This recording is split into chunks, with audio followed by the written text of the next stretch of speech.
Okay, no? So mga kaibon, si Ibon ni Chupay ito. Makita nyo meron tayong 3 weeks old, no? 3 weeks old na mga green chick conure na hand feed, no? So maglalagay tayo ngayon ng kanilang leg band, no? Kasi bago lumaki yung paa nila, naku, mahirap na. So simulan na natin, no? So pwede kayong maglagay. Okay? Gusto nyo ilalagay na paa. So ang technique dyan, yung 3 fingers is, ano, yung 3 fingers sa unahin. And then yung inyong leg band na. Pag medyo malakit masikip, no? Pakipokus lang po. Lagyan ko konting oil na lang. Kaya may oil. Kasi malaki na eh, oh. So, malaki na yung paa nila. Yan lang, yan. Then, tapos na. Ayun. So, make sure din yung pinakamaliit na daliri, ilang babatakan nyo lang. Dahan-dahan. Okay. Hanggang sa, yun, lumabas na. So, ayan po. May leg band na siya. May leg band na siya. Okay, FYI lang po sa mga naglalagay ng leg band, no? Kapag green chick conure, pag green chick conure po, 6mm. Okay? 6mm po. 6mm ang diameter nitong leg band, no? 6mm kapag green chick conure. Now, yung pangalawa po, lagyan na rin po natin. Ito, medyo malalaki na rin ito, no? So, dapat na talagang malagyan na ng leg band, no?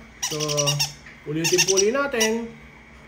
So, ito, medyo malaki ito. Kaya kailangan ng oil, pampadula sa alala. Yung 3 finger, igaganyan yung 3 finger. Pinamalit sa dulo. At ipapasok po itong ayan. Lalaking leg band. Tama, nilagyan ko ng oil na yung leg band kasi medyo malaki na to. Okay. 6mm. Then, dahan-dahan po, no? Dahan-dahan po natin. Ayan, medyo nagana, oh. Dahan-dahan. Okay, dahan-dahan po. Kasi pag medyo malaki po yung ano, yung leg band, matatanggal po nila. So, ayan po. So, ayan po. Ayan na po. So, nakalusot na, then, labas. Okay, okay na po yung leg band. So, dapat po naglalagay ng leg band na mga 2.5 or 3 weeks or 3.5 weeks old. Or else, masyadong malaki na yung paan na mahirapan kayo kung 6mm. So, last na po. Ito ang ating pineapple, no? Same procedure din po, no? Lalagyan po natin siya. Ganun pa rin. So, ito, yung 3 fingers. Okay, ganun po, ha? Yung 3 fingers, ingat na po hindi sila masasaktan.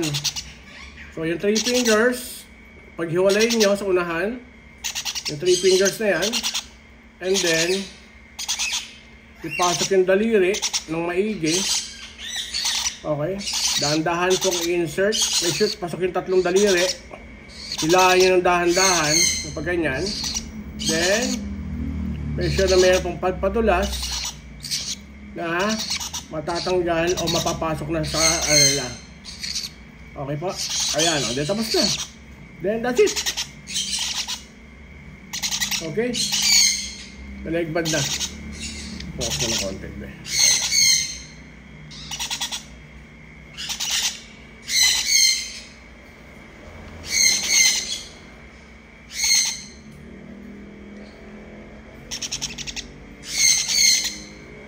Okay, so yan na po mga kaibon. Maraming salamat po sa another tutorial mula kay Ibon ni Chupay. Bye-bye!